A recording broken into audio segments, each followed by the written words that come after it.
ఈ కార్యక్రమం ఉద్దేశించి ప్రసంగించవలసిన వైకే గారిని కోరుకుంటున్నాం.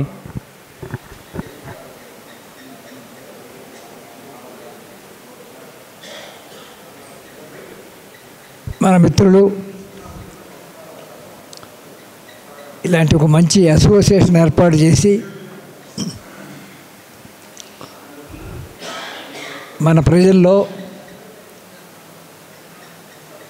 అంటే ప్రధానంగా ఎవరైతే సమాజంలో వివక్షకి,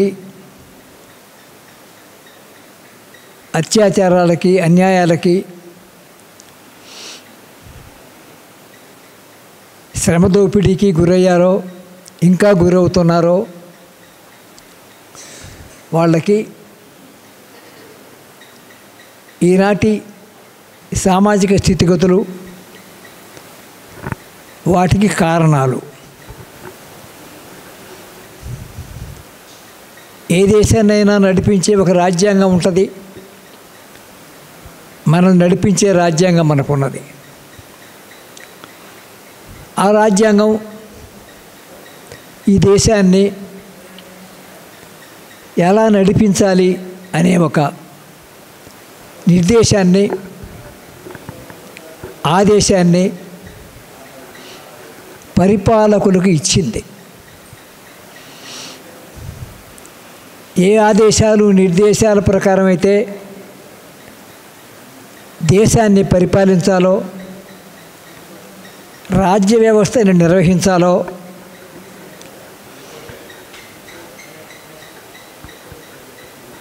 ఆ నిర్దేశాల ప్రకారం ఈ రాజ్య వ్యవస్థని, పరిపాలనని నిర్వహిస్తున్నారా లేదా అనే అంశాన్ని పౌరులుగా తెలుసుకొనడం మన బాధ్యత, మన హక్కు కూడా. ఒకవేళ రాజ్యాంగ నిర్దేశితం ప్రకారం ఈ రాజ్యాన్ని, సమాజాన్ని నిర్వహించకుండా, నిర్మించకుండా భిన్నంగా, వ్యతిరేకంగా నడిపిస్తూ ఉంటే అలాంటి విధానాన్ని ప్రశ్నించటం అవసరం, సరైన మార్గంలో నడిపించటం అవసరం. అది చేయవలసింది ప్రజలే. అంతిమంగా చరిత్ర నిర్మాతలు ప్రజలే. చెప్పారు ఇక్కడ, చరిత్రని విస్మరించిన వాళ్ళు చరిత్ర నిర్మించలేరని. చరిత్రని అధ్యయనం చేయవలసిన వాళ్ళు, నిర్మించిన వాళ్ళు, నిర్మించవలసిన వాళ్ళు ఎవరు? ప్రజలే కదా.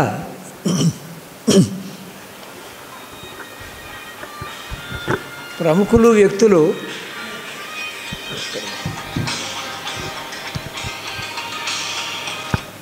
నేను మళ్ళీ మాట్లాడతాను, మీరు పంపించారు, మళ్ళీ మాట్లాడతాను. సైలెంట్లో పెట్టు.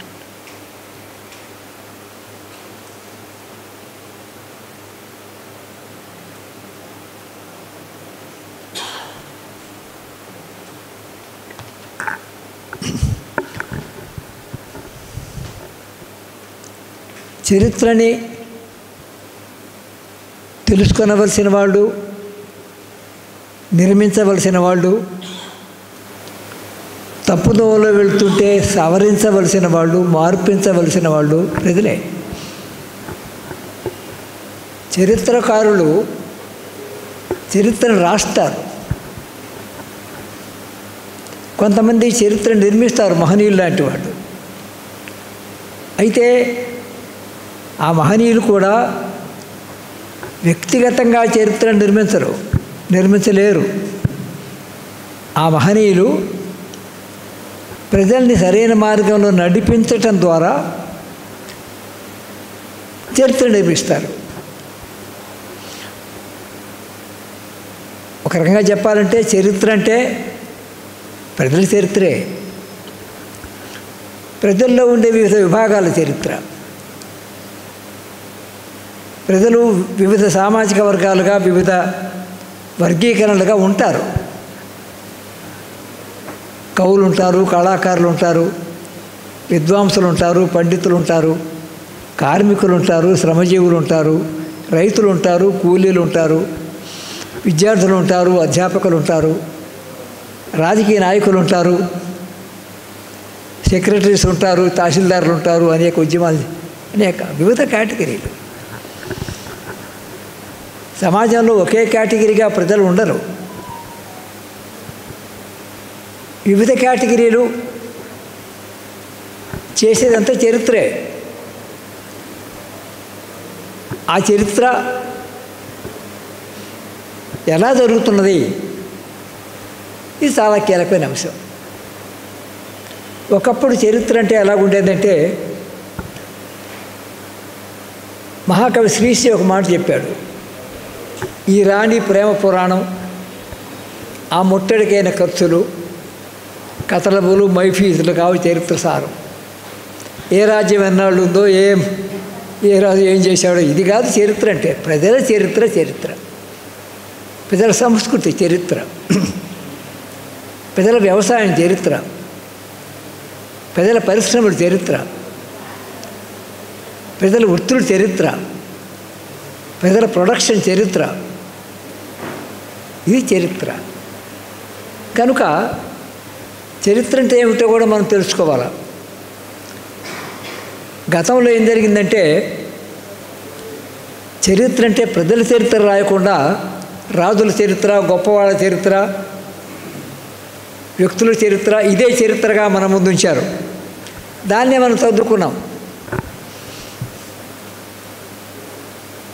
వాళ్ళకు అనుకూలమైన వ్యక్తుల యొక్క చరిత్ర రాసి వాళ్ళ గొప్పదనం చాటుకోవడానికి, వాళ్ళ కీర్తి ప్రతిష్టలు పెంచుకోవడానికి చరిత్రను రాశారు. అది చరిత్ర కాదు, పాక్షికమైన చరిత్ర. కష్టజీవుల చరిత్ర రాయలేదు, కార్మికుల చరిత్ర రాయలేదు, రైతు కూలీల చరిత్ర రాయలేదు, అట్టడుగున పడి ఉన్న కులాల చరిత్ర రాయలేదు. కనుక మనం ఇప్పుడు చరిత్రని, తల్లకిందులుగా రాయబడ్డ చరిత్రని కాళ్ళ మీద నిలబెట్టి సరైన చరిత్ర రాయాలి. అది మన పని. ఇప్పుడు కొంత మొదలైంది, నడుస్తున్నది, ఇంకా పెరగాల. చరిత్ర అంటే ఏమిటో మనకు కొంత అవగాహన ఉండాలనే ఉద్దేశంతో, ఉదాహరణ మన పాఠ్య గ్రంథాలు ఉన్నాయి. మన పాఠ్య గ్రంథాల్లో కొంతమంది చరిత్ర ఉంది, కానీ అట్టడుగున పడి ఉన్నటువంటి సామాజిక వర్గాల్లో వాళ్ళు సృష్టించిన కళలు, కళా సాహిత్యాలు, లేదా వాళ్ళు సాధించిన విజయాలు, ఉత్పత్తిలో సాధించిన విజయాలు చెప్పాలి. అంతెందుకు, పేరుకు రాశారు కానీ వర్ణాలు ఉన్నాయి, ఈ దేశంలో చాతుర్వర్ణాలు ఉన్నాయన్నారు, రాశారు. బ్రాహ్మణ, క్షత్రియ, వైశ్య, శూద్ర. ఈ చాతుర్వర్ణాలలో సంబంధం లేనటువంటి పంచములు కూడా సృష్టించారు ఈ దేశంలో. పంచముల చరిత్ర అంతా వాళ్ళు ఏ విధంగా జీవించారు, ఏ విధంగా ముందుకెళ్ళారు, ఏ విధంగా ఇబ్బందులు పడ్డారు, ఈ చరిత్ర అంతా ఎవరు రాశారు? మహనీయుడు అంబేద్కర్ లాంటి వాళ్ళు కొంతమంది రాశారు. కానీ మామూలుగా చరిత్ర రాసిన వాళ్ళు ఎవరు రాయలా. ఇప్పుడు పరిస్థితి వచ్చింది, మన చరిత్ర మనమే రాసుకోవాల్సిన పరిస్థితులు ఎట్లా పడ్డాం. ఇప్పుడు చదువుకున్నాం కాబట్టి.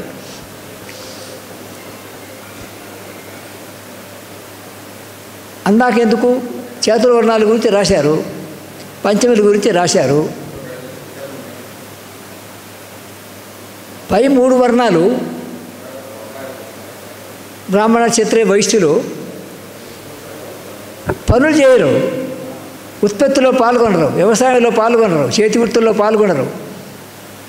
ఒకడు మంత్రాలు చదువుతాడు, ఒకడేమో దేశాన్ని పరిపాలిస్తానంటాడు, ఇంకోడే వ్యాపారం చేయిస్తానంటాడు, పని చేయడు. ఉత్పత్తిలో పాల్గొనడు, వస్తు ఉత్పత్తిలో పాల్గొనడు, వ్యవసాయ ఉత్పత్తిలో పాల్గొనడు, పారిశ్రామిక ఉత్పత్తిలో పాల్గొనరు, చేతి వృత్తుల్లో పాల్గొనరు. పని చేయకుండా మరి ఉత్పత్తులు ఎలా పాలు పంచుకుంటాడు, ఉత్పత్తిని ఎలా అనుభవిస్తాడు? తాను ఉత్పత్తిలో పాల్గొనకుండా తండ్రి ఎలాగా అవుతుంది? విశేషం ఏంటంటే ప్రపంచ దేశాల్లో అన్ని దేశాల్లో కూడా ప్రతి ఒక్కడు పనిచేస్తాడు, ఉత్పత్తి పెరుగుద్ది. కానీ ఇండియాలో ఈ 3 వర్ణాలు పనిచేయరు. వాడు మంత్రాలు చదువుతానంటాడు, వాడు దేశాన్ని పరిపాలిస్తానంటాడు, వాడు వ్యాపారం చేస్తానంటాడు, పని ఉత్పత్తి చేయడు. దానివల్ల ఏమైంది? ఉత్పత్తి పెరగదు. మిగతా కులాలు చేస్తే ఉత్పత్తి చేస్తే వాడు అనుభవిస్తాడు, అంతేకాదు దాన్ని సొంతం చేసుకుంటాడు. ఇది నాది అంటాడు. ప్రైవేట్ ప్రాపర్టీ సిస్టమ్ సృష్టించారు, ఇది నాది అంటాడు. నీదే చదువుతురా అంటే ప్రశ్నిస్తే రాజ్య వ్యవస్థ వాడి చేతుల్లో ఉంటుంది. రాజ్యం ద్వారా మనం అనిచేస్తాడు. వాడి రాజ్యం అది, వాడి పరిపాలన, వాడి ప్రభుత్వం అది, మంది కాదు. అంటే పని చేయకుండా కొన్ని వర్ణాలు ఎవరో పని చేసినటువంటి శూద్రవర్గం, శూద్రులలో కూడా అంతపడ్డ కులాలు చేసినటువంటి ఉత్పత్తిని అనుభవించడానికి ముందుంటారు. వాళ్ళు ఉత్పత్తిలో పాల్గొంటారు. దానివల్ల ఏం జరిగింది? సమాజం అసమానతలు వచ్చినాయి, భరించడానికి అసమానతలు వచ్చినాయి, భయంకరమైన అసమానతలు వచ్చేసాయి. ఈ అసమానతలు ఉత్పత్తిలో అనుభవించడానికి వీలుగా చట్టాలు తయారు చేసుకున్నాడు. పెద్ద మోసం జరిగిపోయింది. ఇవన్నీ గమనించిన మహనీయుడు డాక్టర్ అంబేద్కర్ బ్రిటిష్ వాళ్ళు వెళ్ళిపోయిన తర్వాత, అంతకుముందు ముస్లిం రాజులు పరిపాలించారు, అంతకుముందు దేశీయ రాజులు పరిపాలించారు, జమీందారులు పరిపాలించారు, రకరకాల పరిపాలన జరిగిపోయింది. కానీ బ్రిటిష్ వాళ్ళు వెళ్ళిపోయేటప్పుడు మరి మన పరిపాలన మనమే చేసుకోవాలి కదా. ఎలా చేసుకోవాలంటే ఒక రాజ్యాంగం రాసుకోవాలి. ఆ అవసరం ఏర్పడింది మనకి. అప్పుడు కాన్స్టిట్యూయెంట్ అసెంబ్లీని ఎన్నుకున్నారు. రాజ్యాంగ విషయ నిర్ణాయక సభ అదొక అసెంబ్లీకి ఎన్నుకొని వెళ్ళాల. అంబేద్కర్ ఎన్నిక రావడానికి అనేక ఆటంకాలు పెట్టి రాకుండా చేశారు, ఓడించారు కూడా. కానీ చివరికి ఏదో కొంతమంది సహకారంతో మొత్తం మీద అసెంబ్లీకి వెళ్ళాడు. వెళ్ళటమే పెద్ద స్ట్రగుల్, పెద్ద పోరాటం, చాలా ఆటంకాలు కల్పించారు.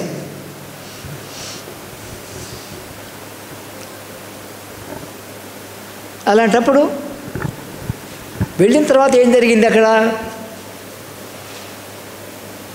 రాయాలి కదా,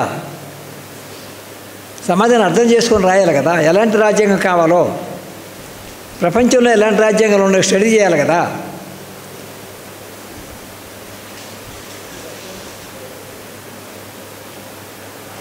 వందల ఏళ్ళ సంవత్సరాలుగా వాళ్ళే చదువుకున్నారు, వాళ్ళు మేధావులుగా ఉన్నారు, లాయర్లు, డాక్టర్లు, ప్రముఖులు ఉన్నారు. మన దేశ నుండి అలాంటి పరిస్థితులు తక్కువ, చదువులు లేవు కదా.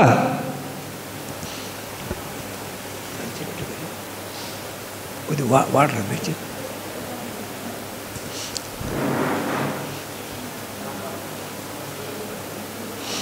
అయినా కూడా ఒక మహనీయుడు మనలో కూడా అద్భుతమైన చదువులు చదివి, ప్రపంచంలో చదువులను చదివి, ఇంగ్లాండ్కు కూడా వెళ్ళి, అనేక దేశాలకు వెళ్ళి, ఇంగ్లాండ్కు వెళ్ళి ప్రపంచంలోకెల్లా లండన్ లైబ్రరీ అంటే పేరు. ఆ లండన్ లైబ్రరీలో కూర్చొని చదువుకోవడం అంటే దానికి ఒక అనంత మహాసముద్రం కదా. అసలు ఎలా చదవాలో కూడా తెలియదు. ఆ గ్రంథాలను చూస్తే భయపడి పారిపోతారు, మూర్చిపోతారు. అమ్మో ఇన్ని గ్రంథాలు చదవడం అని సాధ్యమవుతుందని. కానీ అంబేద్కర్ నిర్భయంగా వశం చేసుకుని లైబ్రరీని వశం చేసుకున్నాడు. చదువుల్లో కూడా అనేక ఎకనామిక్స్, లా, సమాజానికి ఉపయోగకరమైన అనేక విభాగాలు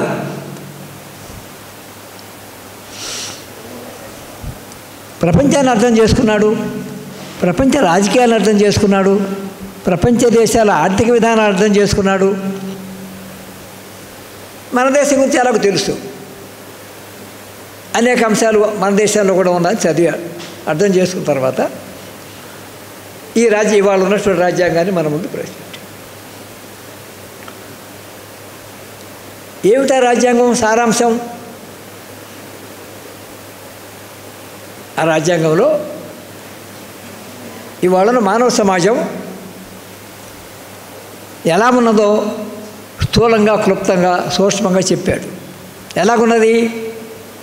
అసమానతలతో ఉన్నది, అణచివేతలతో ఉన్నది, కుల వివక్షతో ఉన్నది, అంటరానితనంతో ఉన్నది.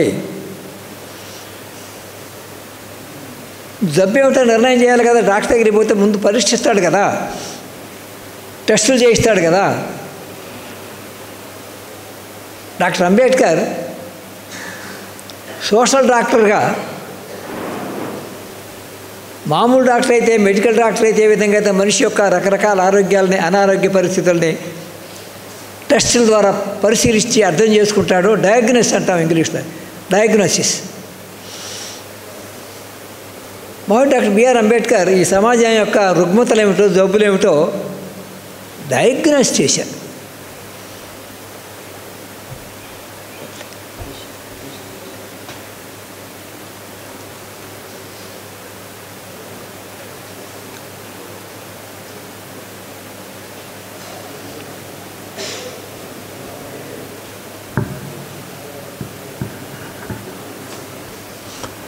ఆ డయాగ్నోస్ కనుక చేయలేకపోతే ఏ మందులు ఇవ్వాలో, ఏ ఆపరేషన్ చేయాలో, ఏ ట్రీట్మెంట్ ఇవ్వాలో ఎలా తెలుస్తుంది? సరే, దాదాపు 200 పైన ఉన్నారు సభ్యులంతా. వాళ్ళు కూడా కొంత డాక్టర్లే, సోషల్ డాక్టర్లే. వాళ్ళు పనికిరాని వాళ్ళు అని నేను చెప్పటం లేదు, వాస్తవంగా పనికొచ్చేవాళ్ళు అందరూ మేధావులు ఉన్నారు. అయితే వాళ్ళందరిని గురించి నేను ఒక మాట చెప్పాలంటే, నాకు అర్థమైనంతవరకు ఆ సోషల్ డాక్టర్లకి ఇప్పుడు మన స్పెషలిస్ట్ లాగా ఒకళ్ళు ఆర్దో, ఒకళ్ళు స్టమక్, ఒకళ్ళు ఐసు, ఒకళ్ళు ఇయర్సు, ఒకళ్ళు థ్రోటు, ఒకళ్ళు హార్టు, ఇంకొకళ్ళు న్యూరాలజీ స్పెషల్ కదా. వాళ్ళకి వాళ్ళ విభాగాల్లో కొంచెం నైపుణ్యం ఉంటుండొచ్చు, కానీ మొత్తం సమాజం గురించి తెలియదు వాళ్ళకి. ప్రాబ్లం అది. రాజ్యాంగం రాయాలంటే మొత్తం సమాజానికి మీద అవగాహన ఉండాలి కదా. ఏడుగురు గుడ్డోళ్ళలాగా ఒకటి తోక పట్టుకుంటాడు, కాలు పట్టుకుంటాడు, ఒకటి చెవు పట్టుకుంటాడు, ఒకటి ముక్కు పట్టుకుంటాడు, తొండం పట్టుకుంటాడు, రకరకాలుగా పట్టుకోవడం తప్ప మొత్తం ఏనుగు గురించి అవగాహన లేదు. మొత్తం ఏనుగు గురించి అవగాహన ఉన్నవాడు మహాడి డాక్టర్ అంబేద్కర్. అది వాళ్ళకి తెలుసు. అట్లా కాకుండా నేను మావాడు ఉండాలనే దృక్పథంతో వాళ్ళు ఎవరినో కొన్ని ఎన్నుకుంటే తీరా రచన దగ్గరకు వచ్చేప్పటికల్లా వాళ్ళ బండారం బయటపడుద్ది కదా. అందుకని వాళ్ళ బండారం బయటపడకుండా, వాళ్ళ దివాళా కొరతను బయటపడకుండా, వాళ్ళ పాక్షిక పరిజ్ఞానం బయటపడకుండా గుంభనంగా కాపాడుకుంటూ అంబేద్కర్ చైర్మన్ చేశారు. వాళ్ళ పోతే మనకెందుకు? ఊరికే అంబేద్కర్ దయదలిచి లేదా వాళ్ళు ఆయన సామాజిక వర్గం వాళ్ళ దృష్టిలో తక్కువైనప్పటికీ పెద్ద ఉదార స్వభావంతో, గొప్ప ప్రజాస్వామ్య స్వభావంతో ఎన్నుకోవాలా? వాళ్ళ అవసరం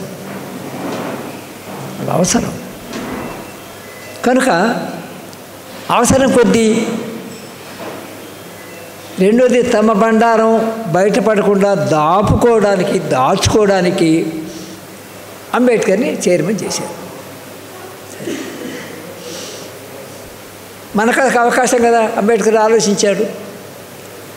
ఆ రాజ్యాంగంలో మన అంశాలు అనేకం పొందుపరచడానికి ఒక అవకాశం కదా.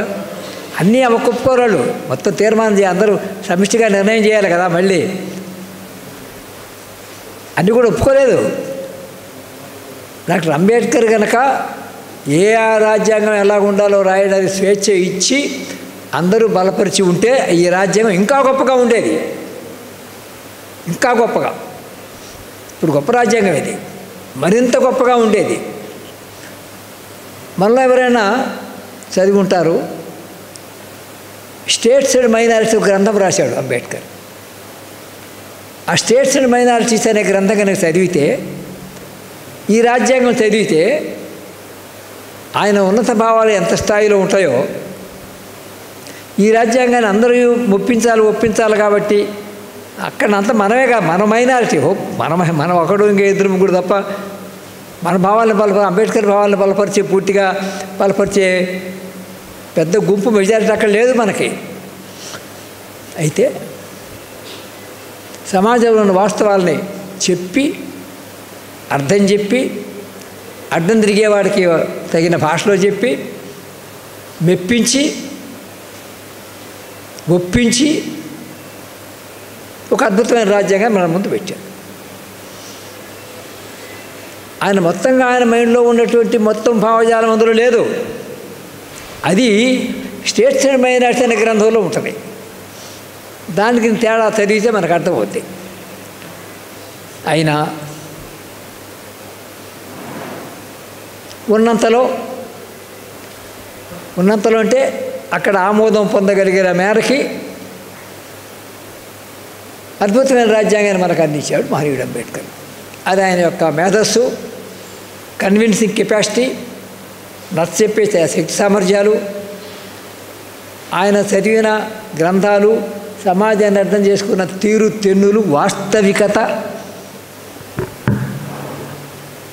కొన్ని వాస్తవాలు కాదలేని పరిస్థితుల్లోకి వాళ్ళని పెట్టి ఆమోదం. సరే, ఇది దీని చరిత్ర. రాజ్యాంగం, భారత రాజ్యాంగం ఒక చరిత్ర. అది ఇంకా చాలా ఉంది. రాజ్యాంగ సభలో జరిగిన చర్చలు, డిబేట్స్ అని ఒక బుక్స్ ఉన్నాయి. కొన్ని debates on the constitution preparation assembly discussion debates ఉన్నాయి. ఆ డిబేట్స్ చదివితే కొన్ని నవ్వు వస్తాయి కూడా. ఎందుకని అంటే మహామహులు, గొప్పవాళ్ళు, పండితులు, ఉద్ధరులు అనుకున్న వాళ్ళు ఆ చర్చల సందర్భంలో కొద్దిగా మాట్లాడతారు. అర్థం లేనివి, బుద్ధి లేనివి, మూర్ఖమైనటువంటి అంశాలు అట్లాంటివి కూడా అడిగారు అక్కడ. వాటికి సమాధానం చెప్పాడు. కొంచెం అర్థవంతమైన ప్రశ్నలు వేసి అంబేద్కర్ ఇరకాటంలో పెట్టే ప్రశ్నలు కూడా వేశారు, సవరణలు చేశారు, సమాధానం చెప్పాడు.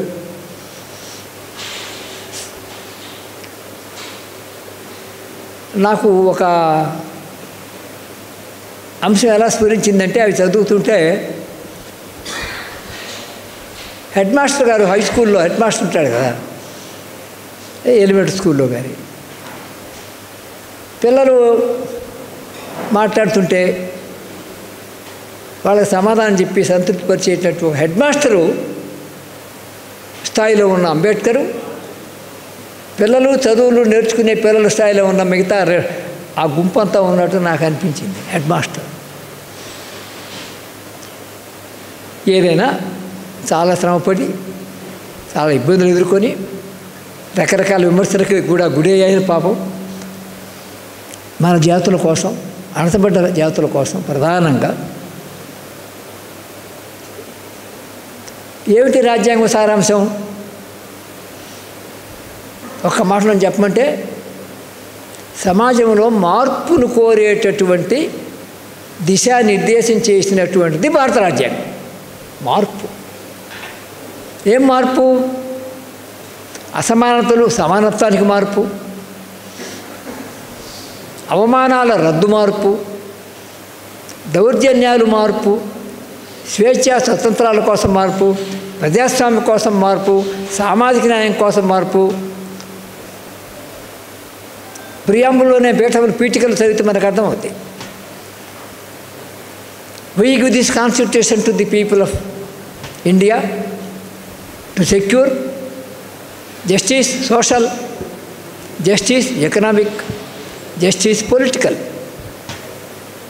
liberty, equality and fraternity. స్వేచ్ఛ, స్వాతంత్రం, సౌభ్రాతృత్వం.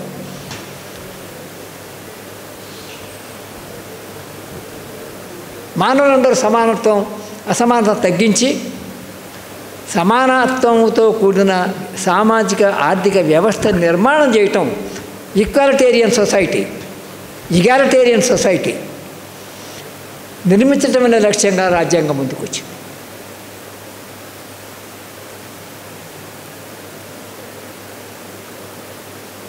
ఊరికే చెబితే వస్తుందా? చెబితే రాదు కదా. అది కావాలి, ఇది కావాలి అంటే రాదు కదా. అది ఎలా రావాలో కూడా కొన్ని మార్గాలు పెట్టాడు.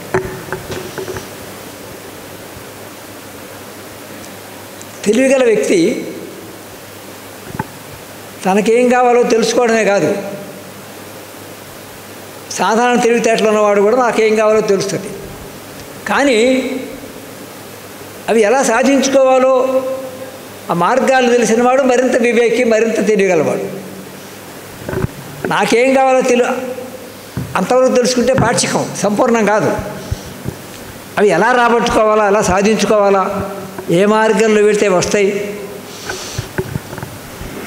ఊరికి కోరుకోగానే రావు కదా, సాధించుకోవాలి కదా. సాధించుకోవడం ఎలాగో కూడా భారత రాజ్యాంగంలో చెప్పారు. అది గొప్పతనం. మార్పు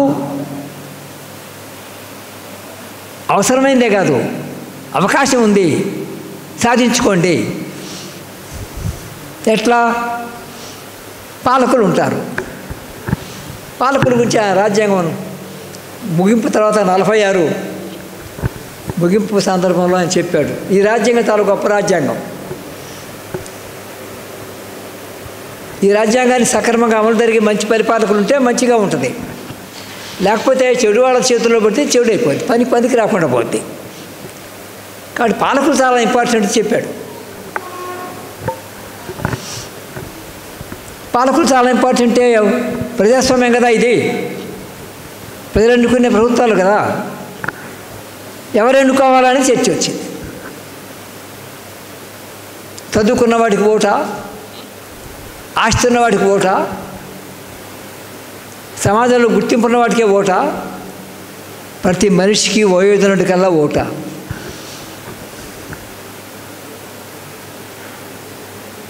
పచ్చి వెలక్కాయ పడింది వాళ్ళు చాలామంది గుండెల్లో, వాళ్ళ గొంతుల్లో.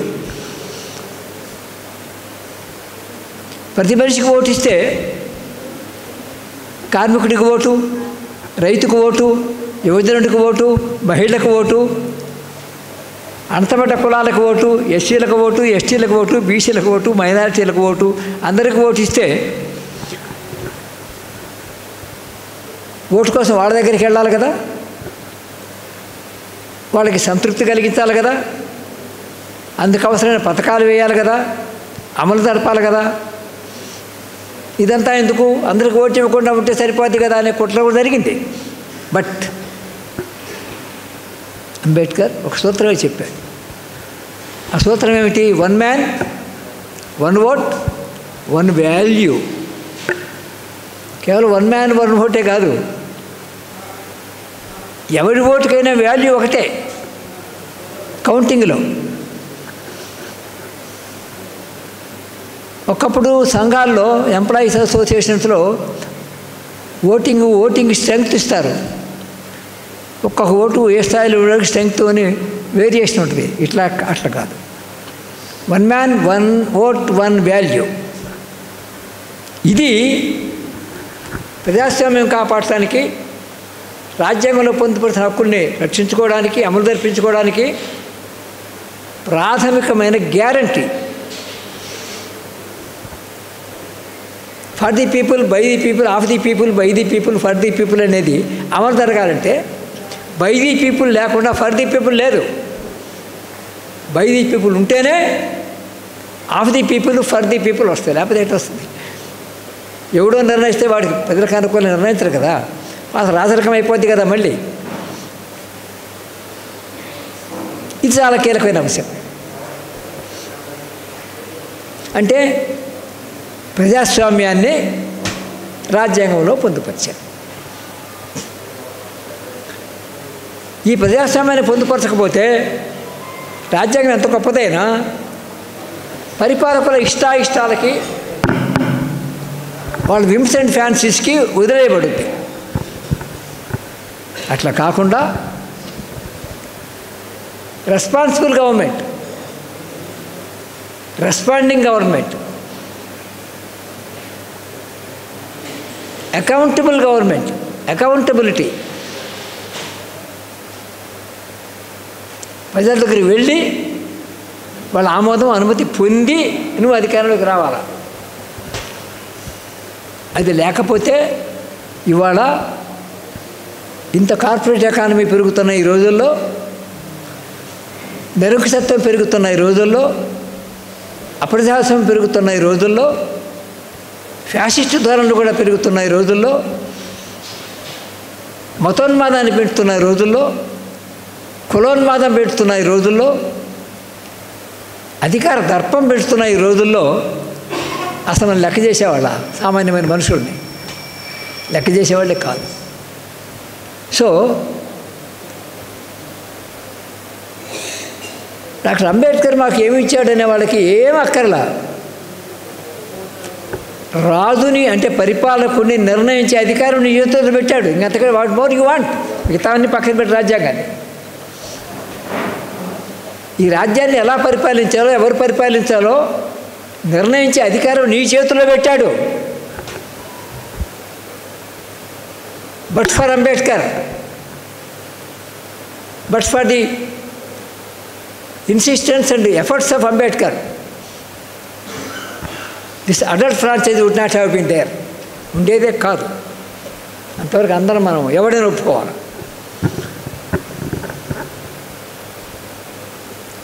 దీన్ని మనం చాలా జాగ్రత్తగా.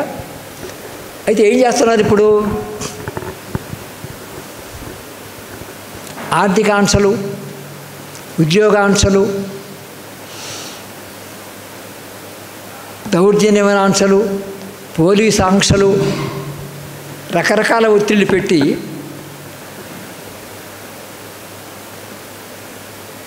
మన ఓటు మనది కాకుండా వాడి నిర్ణయించే స్థితికి వెళ్ళిపోతూ ఉంది. మన ఓటు వాడి జేబులో ఉంది. వాళ్ళ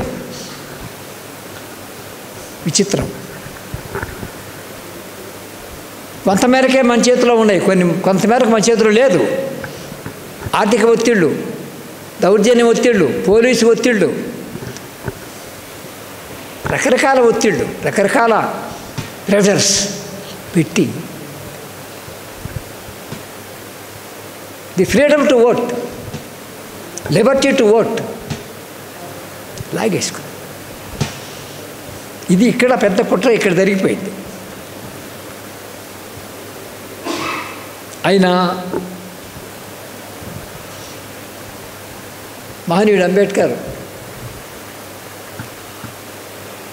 ఆర్గనైజ్ ఎస్టేట్ ఈ మార్గం కూడా చెప్పాడు మనకి. ఇవి చేయకపోతే వాళ్ళు దాన్ని హరించేస్తారు, కాబట్టి నేను ఉద్యమాలు కూడా చేయాలా, ఆర్గనైజ్ కావాలని చెప్తే మనం ఆర్గనైజేషన్ అవుతూ గత కాలంలో అనేక ఉద్యమాల ద్వారా వీటిని కాపాడుకుంటూ వస్తున్నాం. ఇప్పుడు పాలకవర్గాలకి ఈ రాజ్యాంగంలో చాలా గొంతు పట్టుకునే ఉన్నాయి. చాలా ప్రధానంగా వాళ్ళకి ఇప్పుడు ఇబ్బందిగా ఉంది ఏంటంటే, గతంలో కానీ ఇప్పుడు కానీ సమానత్వం కోసం, అసమానత్వాలు తగ్గించటం కోసం కుల వ్యవస్థగా ఉన్నటువంటి ఈ దేశంలో కులం కారణంగా అసమానతలు ఉన్న కారణం చేత ఈ సామాజిక అసమానతలని తగ్గించడం కోసం, సమానత్వం పెంచడం కోసం ప్రిన్సిపల్ ఆఫ్ రిప్రజెంటేషన్ పెట్టాడు. ప్రాతినిధ్య సూత్రం. మనం మామూలుగా రిజర్వేషన్ అనుకుంటున్నాం. మనం కరెక్ట్గా చెప్పాలంటే it's a principle of representation. అంటే సమాజంలో కుల వ్యవస్థ కారణంగా ఎవరు సృష్టించారు ఈ కుల వ్యవస్థని?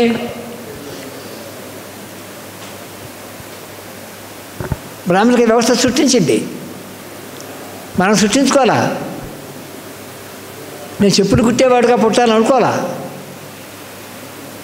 నేను బట్టలు ఉతికేవాడిగా పుట్టాలని అనుకోవాలా? నేను కళ్ళు గీసేవాడిగా పుట్టాలని అనుకోవాలా? నేను మగ్గం వేసేవాడిగా పుట్టాలని అనుకోలేదు.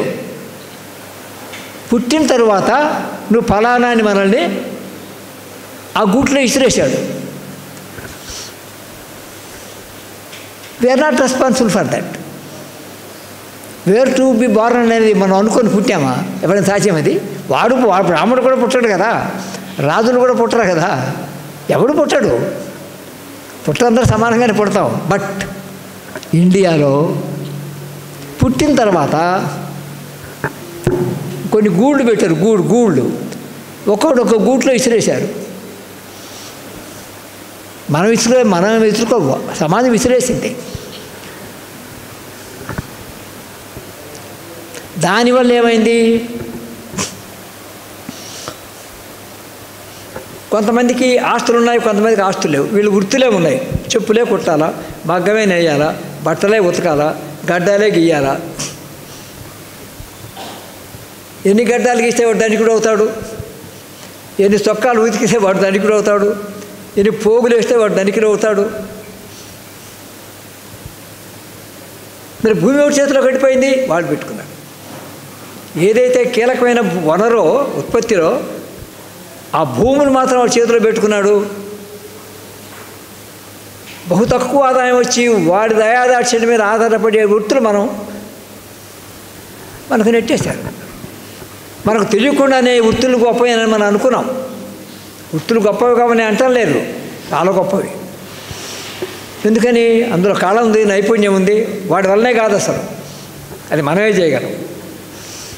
ఆ వృత్తులు కళలు వాళ్ళ వల్ల కానే కాదు అసలు.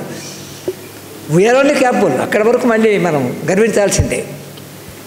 కానీ దాంతోపాటు మనకి ఏమొచ్చింది? కూల్ డబ్బులు వచ్చినాయి, మేరగింజలు వచ్చినాయి, సంపద వాటి చేతిలో గట్టిపోయింది. అంటే ఎవరైతే పని చేస్తారో, వృత్తులు చేస్తారో, శ్రమ చేస్తారో, కాయకష్టం చేస్తారో వాళ్ళకి పేదరికం, ఎవడైతే చెయ్యడో వాడికి సంపద. విచిత్రం జరిగిపోయింది. అంటే పని చేయనివాడు గొప్పవాడు, మేధావి. పని చేసేవాడు అలగా జనం. ఉత్పత్తి చేస్తే వాడుకి మనం పెడుతుంటే అది వాడు బతుకుతా, అది అనుభవించి వాడు పెద్దగా సొమ్మొకటి షోకొకటిలాగా నడుస్తూ ఉంటే మనం అలగా జనం అయిపోయాం. వాడేమో మేధావి, గొప్పవాడు అయిపోయాడు.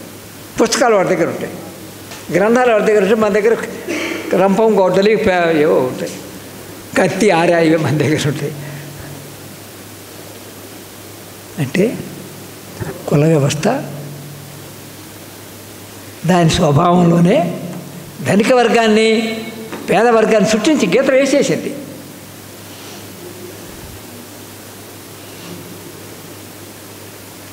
ఏ దేశంలో ప్రపంచంలో లేదు, ఓన్లీ ఇన్ ఇండియా. ఎందుకని? ఇక్కడ మాత్రమే బ్రాహ్మణత్వ సిద్ధాంతం ఉంది, వర్ణ ధర్మాలు ఉన్నాయి.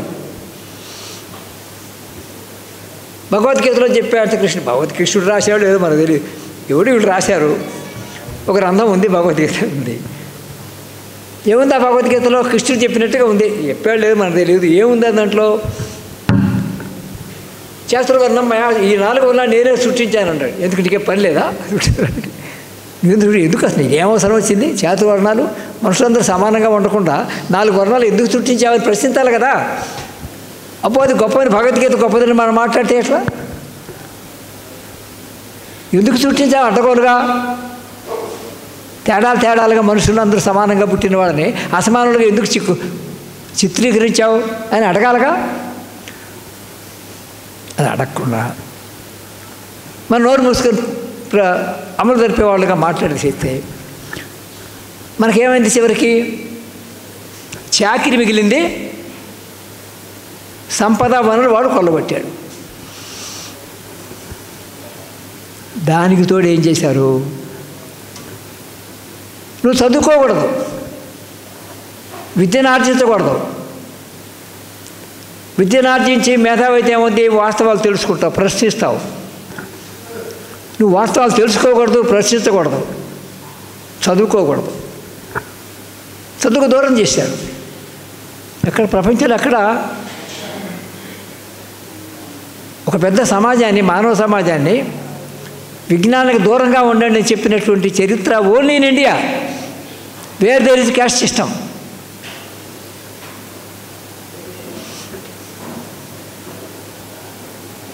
దీన్ని ప్రశ్నించాడు మహాత్మా జ్యోతిరావు ఫూలే, కొనసాగించాడు డాక్టర్ బిఆర్ అంబేద్కర్. అవకాశం వచ్చిన సందర్భంలో రాజ్యాంగంలో కూడా ప్రవేశపెట్టాడు మహనీయుడు డాక్టర్ అంబేద్కర్. అవకాశం ఆనాడు మహాత్మా ఫూలేకి లేదు, కబీర్కు లేదు, నారాయణ గురుకు లేదు. అంబేద్కర్ అవకాశం వచ్చింది, అద్భుతంగా వినియోగించాడు మహనీయుడు అంబేద్కర్. మేధావి కనుక, కష్ట సుఖాలు తెలిసినవాడు కనుక. ఏం చెప్పాడు రాజ్యాంగంలో? రిప్రజెంటేషన్ ఉండాలన్నాడు. ఆర్టికల్ 15, 16లో మీరు ఎవరిని చదివితే ఓకే, చదవకపోతే చదవండి. ఆర్టికల్ 15, 16 ఏం చెప్పాడు? ఏ సామాజిక వర్గాలకైతే రాజ్య వ్యవస్థల్లో, విద్యా ఉద్యోగాల్లో అడిక్వేట్ రిప్రజెంటేషన్ లేదో వాళ్ళకి స్పెషల్ ట్రీట్మెంట్ ఇవ్వాలి, అంటే రిజర్వేషన్ కల్పించాలి. అంటే అర్థమేమని? రిప్రజెంటేషన్ తగినంతగా లేదు అని. Under represented, adequate represented. Adequate అంటే తగినంత, రిప్రజెంటేషన్ అంటే ప్రాతినిధ్యం. తగినంత ప్రాతినిధ్యం లేని సామాజిక వర్గాలకి ప్రత్యేక సదుపాయాలు కల్పించాలన్నాడు. అంటే మనకు అదనంగా రిజర్వేషన్ కల్పించినట్లా కాదు. అసలులో మనకు కొరతగా ఉంది, మనకు లేవు. అక్కడ 15% ఉంటే 1% ఉన్నాము, 20% ఉంటే 5 ఉన్నాము, 6% ఉంటే 6 ఉన్నాము. అక్కడ అడిక్వేట్ రిప్రజెంటేషన్ లేదో వాళ్ళకి ఇవ్వాలా? వాళ్ళది మనకి ఇవ్వలేదు. మనం రావాల్సినటువంటిది జనాభా దామాష ప్రకారం మనకేదైతే రావాలో అది ఇవ్వాలన్నారు. వాస్తవానికి అది ఇవ్వట్లా. ఇప్పుడు 50% జనాభాకి పైన ఉన్న బీసీలకి రాష్ట్రంలో 20% రిజర్వేషన్ ఉంది.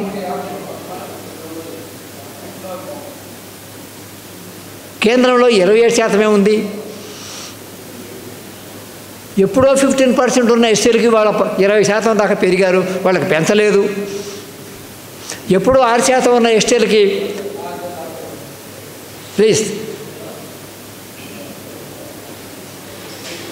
ఎప్పుడో 6% ఉన్న ఎస్టీలకి కొనసాగిస్తున్నారు, పెంచలేదు. ఎవరు తీసుకుంటున్నారు?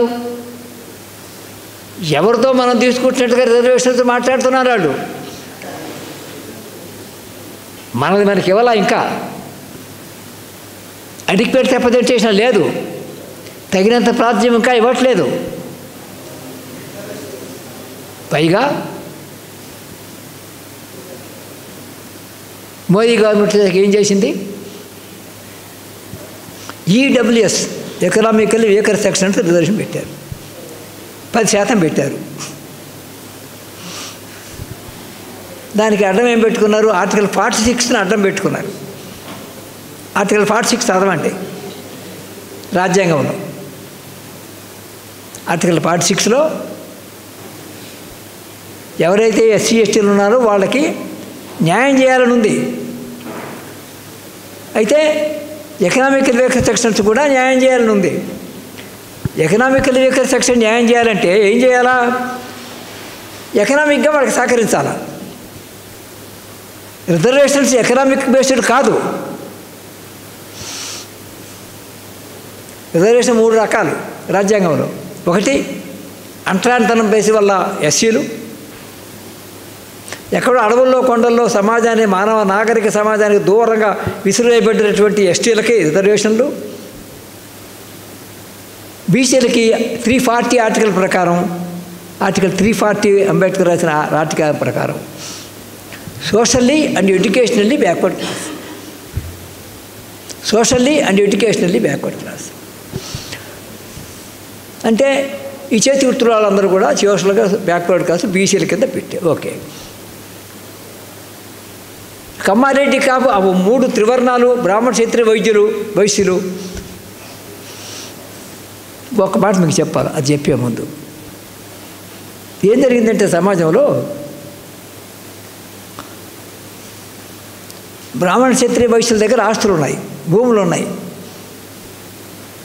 కానీ వాళ్ళు పని చేయరు. వాళ్ళు పని చేయకుండా ఉండే కాలంలో మన శూద్రుల్లో ఉన్నటువంటి కొంతమంది పనికి వినియోగించుకున్నారు, జరిగిపోయింది. క్రమంగా ఆ భూముల్ని శూద్రుల్లో ఉన్న కొంతమంది స్వాధీనం చేసుకోగలిగారు. ఈ భూములు స్వాధీనం చేసుకున్న శూద్రుల్లో ఉన్న వర్గం క్రమక్రమంగా ఆర్థికంగా అట్లా బలపడి శూద్ర అగ్రవర్ణంగా మారింది. 3 త్రివర్ణాలు, బ్రాహ్మణ క్షత్రియ వైశ్య. వాళ్ళు కాక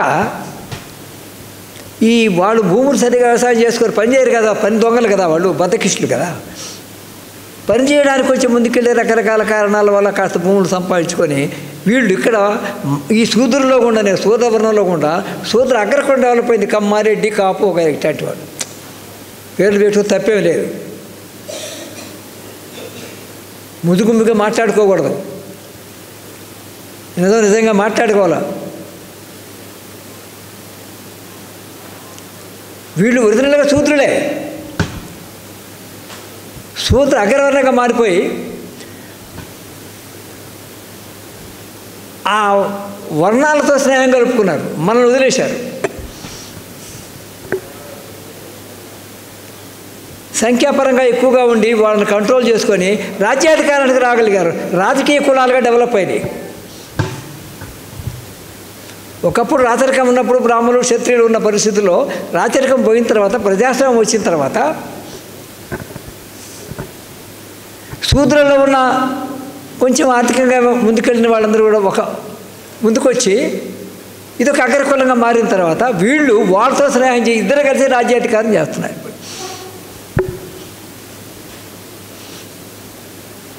మీరేమనుకోవద్దు. ఇప్పుడు అధికారంలో ఉన్న 5 కులాలు ఇప్పుడు ఈ రాష్ట్రంలో. బీజేపీ రూపంలో బ్రాహ్మణ క్షత్రియ వైశ్య కులాలు, మిగతా 2 కులాలు 2 పార్టీలు, 5 కులాలు అంతే కదా, కులరాజ్యమే కదా. అంటే కులాల రాజ్యానికి వచ్చేసినాయి. ఆ కులాల్లో కూడా ఏ కులాలు డామినేట్ చేస్తున్నాయి? బ్రాహ్మణ క్షత్రియ వైశ్య వర్ణాలు క్రమంగా బలహీనపడిపోయి శూద్రాగ్ర కులాలు రాజ్యాధికారంలోకి వచ్చి వాళ్ళని వీళ్ళు డామినేట్ చేసే పరిస్థితికి వచ్చింది. ఇప్పుడు ఒకప్పుడు వాళ్ళు వీళ్ళని డామినేట్ చేశారు, ఆకు తిరగబడి వీళ్ళు వాళ్ళని డామినేట్ చేస్తున్నారు. అందరూ కలిసి మనల్ని తొక్కుతున్నారు. ఏ పార్టీ పేరు పెట్టుకోవచ్చు, అదే రెడ్లు కూడా అదే కదా. కనుక శ్రమ చేస్తున్న వాళ్ళు అక్కడే ఉన్నారు. శ్రమ చేయని వాళ్ళు శూద్ర అగ్రకులాలుగా మారిపోయి వాళ్ళు వీళ్ళందరూ కలిసి ఎవరైతే 80% ఉన్నటువంటి వాళ్ళు ఉన్నారో వాళ్ళ మీద రాజ్యాధికారం పెత్తనం తేలాయించే ఒక రాజ్యం ఇవాళ దేశం అంతా నడుస్తుంది. అది బీజేపీ పేరుతో ఉండొచ్చు, కాంగ్రెస్ పేరుతో ఉండొచ్చు, ఇంకో పేరుతో, పేర్లు ఏదైనా తెలుగుదేశం కావచ్చు, వైఎస్ఆర్పీ కావచ్చు, లేకపోతే జనసేన ఏ పేరు అయితేనేమి పరిపాలించే కులం ఏమిటి అనేది ఇంపార్టెంట్. కులం బేస్ లేకుండా పార్టీ ఉందా?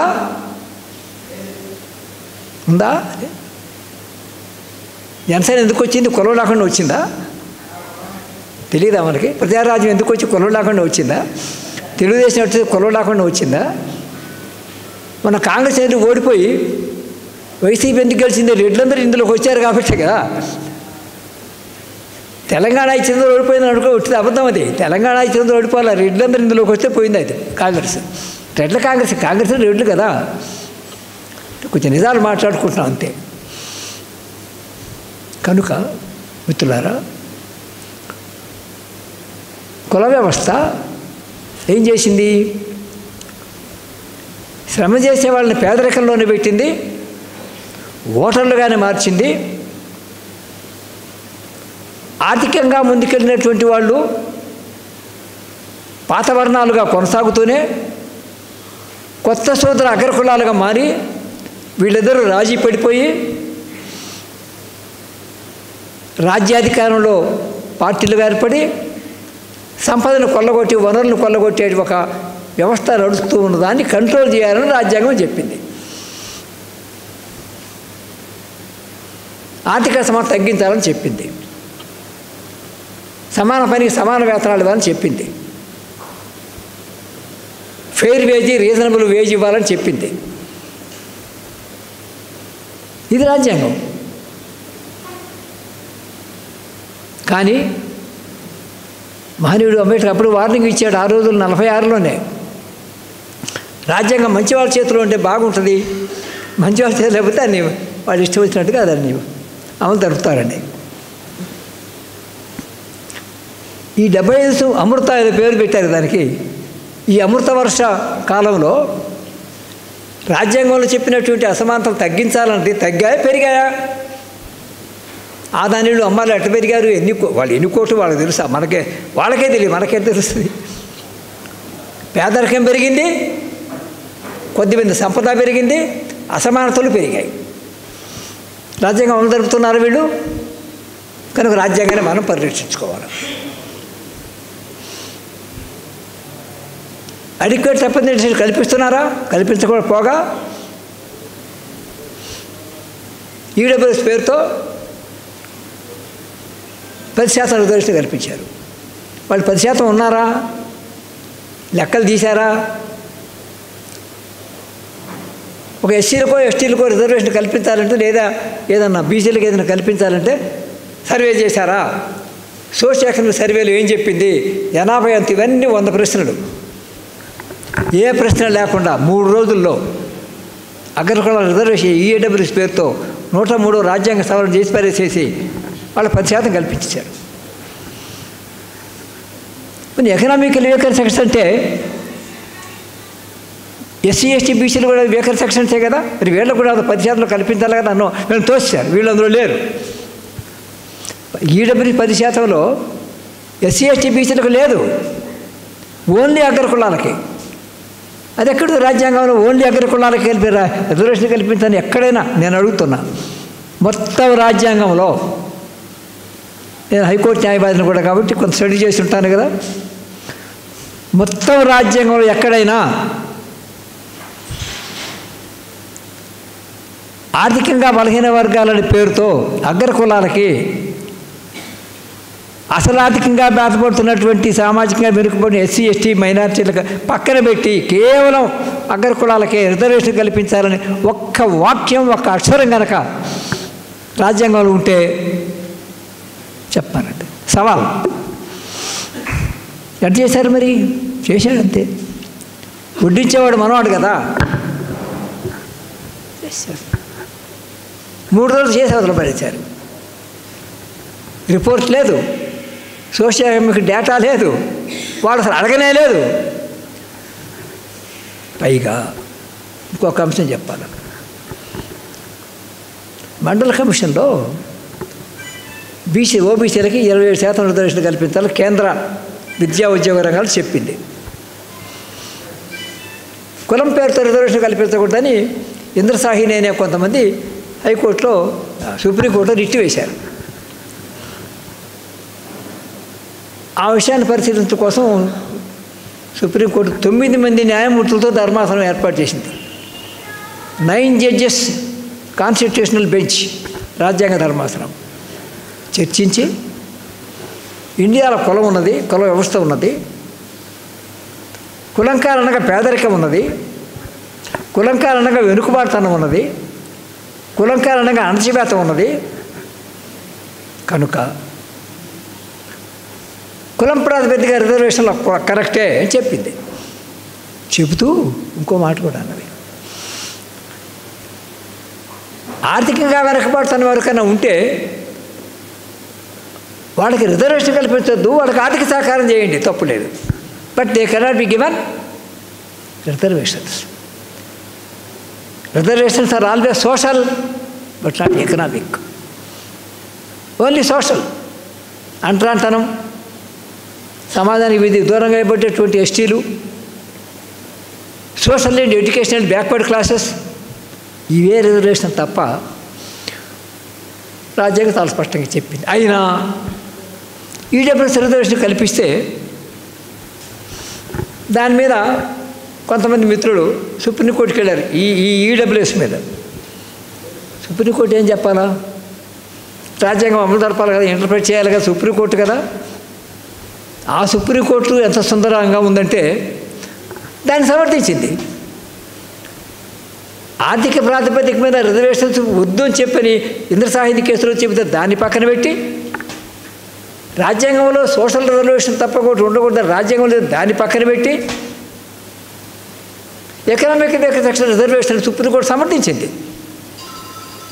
ఏమి తీర్పది? సుప్రీంకోర్టు గురించి మనం మాట్లాడటం కోర్టు తిక్కరన వద్దా? నోరు మూసుకొని ఉండాలా?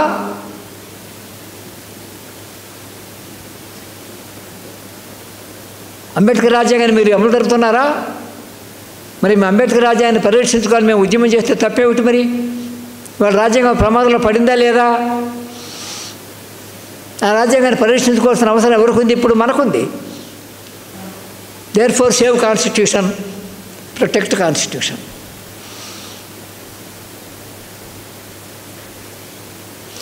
ఇంకో విచిత్రం, జడ్జిమెంట్ చదివినట్టు కానీ చెప్తున్నాను నేను. 9 మంది న్యాయమూర్తులు ధర్మాసనం ఎకనామిక్ రిజర్వేషన్ వద్దని చెప్తే పార్లమెంటు ఇది చేసి మళ్ళీ సుప్రీంకోర్టుకు వస్తే సుప్రీంకోర్టు మళ్ళీ వచ్చింది ఈ ఈడబ్ల్యూఎస్ మీద. ఎంతమంది? 5 జడ్జీలు. 5 జడ్జీలు కూడా ధర్మాసనం 9 మంది ఇచ్చినట్టు ఎకనామిక్ బేస్ మీద రిజర్వేషన్ కల్పించకూడదని చెప్పిన దాన్ని పక్కన పెట్టి 5 కూడా జడ్జిమెంటు సుప్రీంకోర్టు దాన్ని సమర్థించింది. చెల్లుద్దా? అమలు జరుపుతున్నారు, వాళ్ళే గవర్నమెంట్ వాళ్ళు ఉన్నారు కదా. How a judgement given by 9 judges can be cancelled by 5 judges Supreme Court bench? But it's going on now. చాలామంది తెలియదు ఇది. పచ్చి మోసం దగ్గ. ఇంకొక విషయం, 9 జడ్జ్ జడ్జిమెంట్ ఏం చెప్పిందంటే ఏ రిజర్వేషన్స్ అయినా షెల్ నాట్ ఎక్సీడ్ 50% సీలింగ్ పెట్టింది. ఓకే. బీసీలు అనేక సందర్భాల్లో మాకు 50% జనాభా ఉన్నారు, 25 ఇస్తున్నారు, 27 ఇస్తున్నారు, మాకు పెంచండి అని అడిగితే సుప్రీంకోర్టు తీర్పులు ఏం చెప్పినాయి? అదిగో 50 సీలింగ్ ఉంది, అదిగో 50 సీలింగ్ ఉంది, ఆ సీలింగ్ మించకూడదు. ఇప్పటికే 25 ఇచ్చారు, ఎస్సీలకు 15, 6, 4 మొత్తం 50 అయిపోయింది, లేదు పెంచే అవకాశం లేదు చెప్పింది. బీసీలు అడిగితే పెంచమని అడిగితే 50 సీలింగ్ చూపించింది. అప్పర్ క్యాస్ట్ వాళ్ళు ఈడబ్ల్యూఎస్ రికమెండ్ దాంట్లో 10% 50కి మించి 60కి పెంచింది. 50లో కాదు 60కి పెంచింది. మరి పెంచారు కదా, 50కి మించింది కదా అంటే ఇది పెంచొచ్చు అన్నారు. What the supreme court?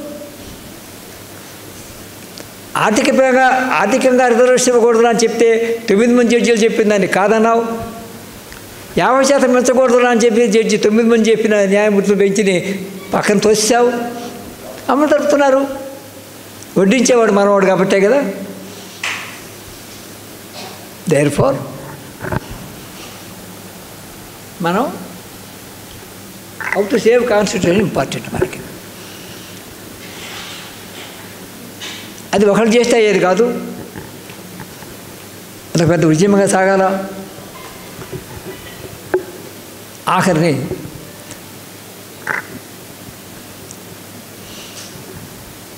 ఎందుకని ఈ అసమానతలు కొనసాగుతున్నాయి? సంపద పోగుపడుతుంది కొద్దిమంది చేతుల్లో, రిజర్వేషన్ సక్రమంగా అమలు జరగటం లేదు, స్వేచ్ఛ లేకుండా పోతూ ఉంది, సామాజిక న్యాయం జరగటం లేదు, సోషలిజం ప్రియాంబులో ఉంటుంది, ప్రైవేటీకరణ అమలు జరుపుతుంటారు. రాజ్యాంగం పీఠికలోని సోషలిజం ఉంటుంది, అమలు జరిగింది ప్రైవేటీకరణమై. ప్రైవేటీకరణ ద్వారా సోషలిజం వస్తుందా? అది తీసేయడు, దీన్ని అమలు జరుపుతాడు. దాన్ని అమలు జరపడు, సోషలిజాన్ని అమలు జరపడు, ప్రైవేటీకరణమే అమలు జరుపుతాడు. మొత్తం తలకిందులుగా వ్యవహారం, అడ్డగోలుగా వ్యవహారం నడుస్తుంది. ఈ పరిస్థితుల్లో ఒక పెద్ద సామాజిక రాజ్యాంగ పరిరక్షణ ఉద్యమం కావాలా? చివరిగా ఒక మాట చెప్పి కీలకమైన అంశం, అంబేద్కర్ మహనీయుడు చెప్పాడు, నా జాతులు ఎల్లప్పుడూ పాలితులుగా ఉండకూడదు, పాలకులుగా మారాలని. ఎట్లా మారాలా? అది మనం చూడాలి. పొలిటికల్ పవర్ ఇది మాస్టర్కి ఏం చెప్పాడు, అది ఎలా సాధించుకోవాలా? మనం 100 రకాలు వేల కులాలుగా మార్చారు. బీసీలో కులాల మధ్య తేడాలను, ఎస్సీల కులాల మధ్య తేడాలు, ఎస్టీలు వాళ్ళ మధ్య తేడాలు, ముస్లిం మైనారిటీ వాళ్ళ మధ్య తేడాలు, అన్ని తేడాలే. పరస్పర అనుమానాలు, అపనమ్మకాలు, ద్వేషాలు, నేను ఎక్కువ, నా సంఖ్య ఎక్కువ. దీంతో మనం సతమతమైపోతున్నాం. Though we're 80%, though they are only 20%. We're going away from master key. How to get the master key? ఫైనల్గా ఎడుదిప్పినా ఎక్కడికి వచ్చి ఆగుద్దంటే, how to get master key, the political power into our hands. ఇక్కడ మనం అదొక పెద్ద క్లాసు, అదొక పెద్ద సమస్య, అదొక పెద్ద రాజకీయం. ఒక మాట చెప్పి మనం చెప్పాలి, గుర్తు చేయాలి. ఏమిటంటే, మనము